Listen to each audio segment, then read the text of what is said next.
I'm just I don't really know what can be said about this type of thing. Miles Morales is not inherently a bad character. There is potential in his character. You know?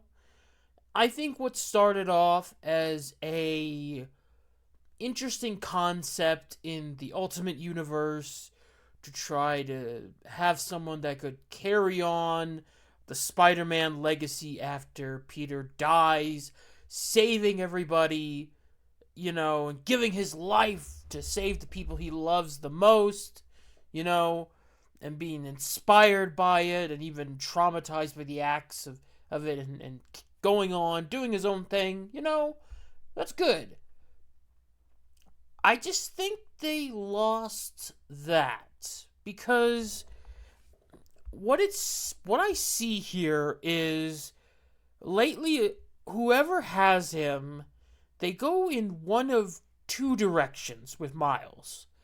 Either A, they try to incorporate everything about Peter into Miles. They try to transpose everything they possibly can. They try to transpose like side characters, love interests, actual stories. I mean, come on. Miles has got like it's like they're trying to put in like Miles having a relationship with a variation of Gwen Stacy, and then even trying to put in stuff like his Clone Saga and and all that kind of nonsense there. Or they go the other way where they keep trying to throw in every sort of upgrade or extra ability or whatever to just toss out there and see what sticks. And it usually happens with pretty infrequently. Every couple of months or so, they try something, and then it's just kind of like it gets a little bit of attention, and then it just sort of dies off a little bit, And all it really just does is just show how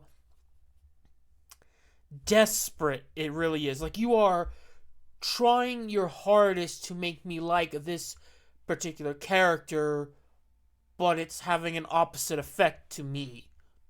It's having an apathetic effect because of you trying so hard. I don't want to like this character anymore.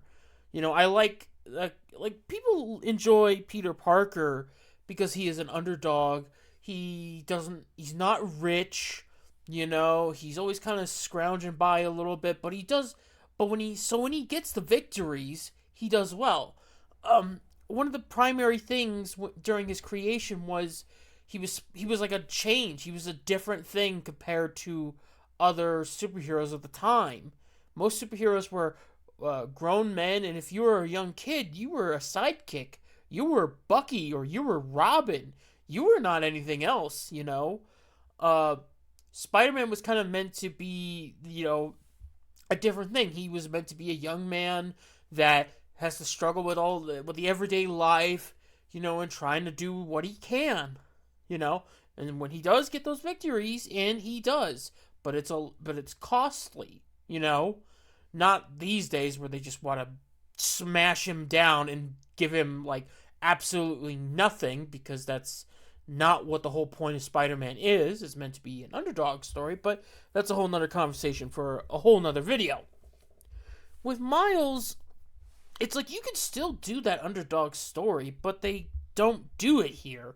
They just try to throw all of these things at him, and what does it do? Like this recent thing, he is now a herald to the African spider god Anansi, and it's like, okay, what does that do for his character?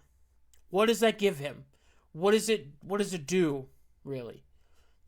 And some people have tried to tell me that, oh, it's the same thing that happens to other characters. Superman's getting that type of stuff too. But it's like, here's the thing.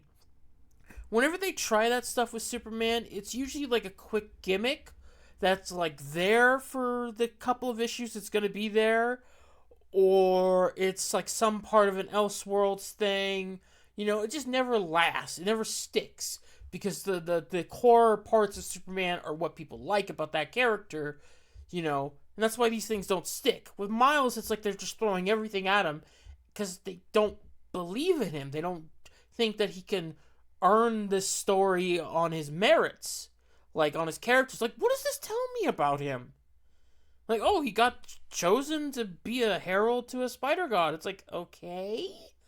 One person responded to my inquiry about what does this give him, going, well, it gives him a character to have a back and forth with. It also allows them to tap into African folklore, which, sure, that does African folklore and myths, especially with the gods, that could definitely be more interesting to do. That, like, sure, why not focus on stuff like that? Like, delve into that kind of stuff. Sure, that's cool on its own. But, like, what does that give Miles, really? Like, it's like, okay, what does it give him? What story does he do? It's the same thing when they gave him lightning swords, or when they gave him like that crazy Super Saiyan like power up thing. Some people tried to bring up a vampire thing, but that was like a gimmick for an event. And then someone said that there was a vibranium suit Miles got, and I mean I don't know what the deal is with that, but it's this whole thing of like they don't know what to do with Miles because they're so preoccupied with trying to speed run him into getting into Peter's position. They want him to be the top Spider-Man. They want him to be the only Spider-Man. So they want to throw everything they can and try to stack the deck in any way possible in the hopes of trying to artificially inflate it, to try to make Miles more than what he is. Like, Miles is a good character when you're giving him a good writer that knows what he is. Miles is a character that's similar to Peter in the underdog status. That he's trying to do the right thing, that he struggles, he has issues, there are difficulties with it, but the problem is they never do enough to kind of try to split him off from Peter, to try to make him be his own thing. Or they just do stuff like this where they'll throw in magical swords and heralds of spider gods, and it's like, okay, what are you trying to do? Do you even know? Like, what does this give him?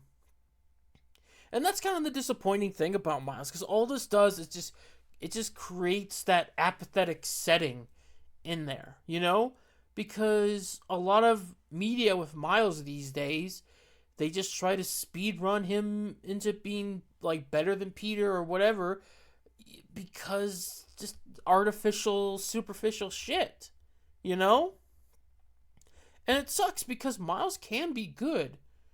And that's what really hurts about this kind of thing, because like there are characters out there that really have potential, but when you give them to people that don't really see the character for being a good character, they see him as an item to use for whatever nefarious reason or whatever selfish reason for it.